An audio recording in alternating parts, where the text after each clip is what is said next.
السلام عليكم البنات. شوفوا شنو لقيت اليوم، حاجات كتحمق بزاف، انيقه وكيوت وديزاين غزالين. غير شوفوا غادي تفهموا علاش كنهضر. شوفوا ليا هادو البنات شحال غزالين، فيهم الوان هادئه وعمليه وكيوت زوينين، عجبوني. وحتى الاثمنه ديالهم مناسبه كذلك، الصراحه روعه. كذلك هاد لاتخوس ستايل راقي وبنوتي زوين المكياج ولا منظم للمستحضرات، كيجي بحال هاد الشكل هكا.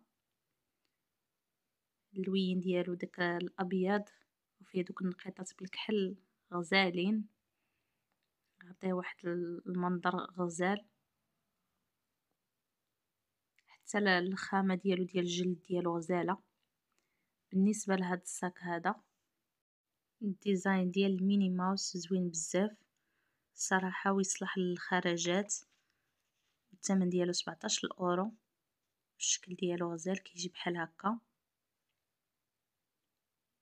شوفوا كي داير، رائع.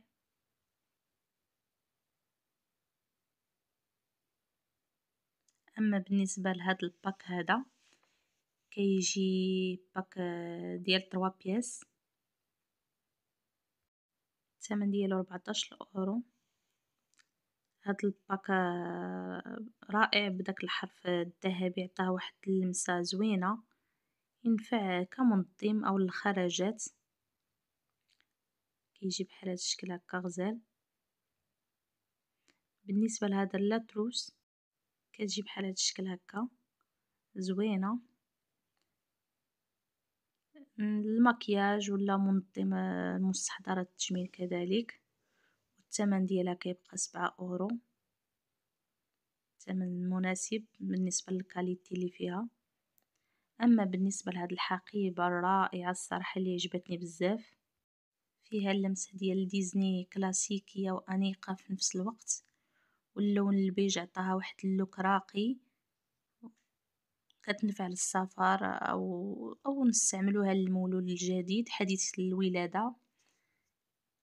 تجمعي له فيها المستلزمات ديالو، حويجاتو، البيبرون، داكشي زوينه الصراحه. حتى الكاليتي ديالها غزاله، كتجي بحال هاد الشكل هكا، والثمن ديالها كذلك مناسب.